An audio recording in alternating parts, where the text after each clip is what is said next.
جناب کونسل صاحب چې کومه خبره وکړه باید چې افغان مهاجرینو مشرانو ته دلته په پریس کانفرنس کې ټیم ورکړی وي ترڅو د افغان مهاجرینو کوم مشکل چې دی چې هغه د افغان مهاجرینو مشرانو بیان کړی وی. د افغان مهاجرینو مشکل هیڅ بیان نشو په دې کې.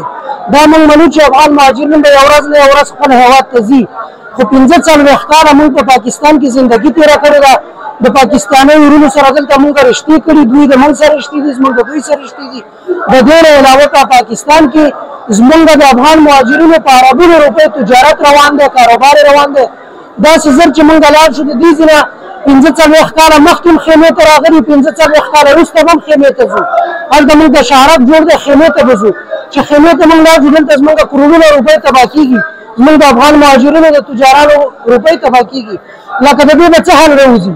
افغان مهاجرین دلته ځمکې اخیستي، کورونه یې جوړ کړي، رشتې کړي، دلته زندګي تېره کړې 45 کلنه زندګي کې چې ځناور وي هم ځان ته یو څه د ځای بندوبست کوي. موږ دلته کورونه جوړ کړي، زموږ افغان مهاجرینو دلته زندګاني ده، مطلب کاروبار دی. په 10 کالو کې د افغان مهاجرینو زندګي راټولېږي. موږ ځان ته لاړ شهرک ته د دوی روپو د رایستلو موږ ته د هغې حکومت ذمهواري کوي که د دې حکومت یې ذمهواري کوي؟ چې د کروڑونه روپۍ د افغان مهاجرینو غرق کېږي، د دې به موږ ته څوک ذمهواري کوي؟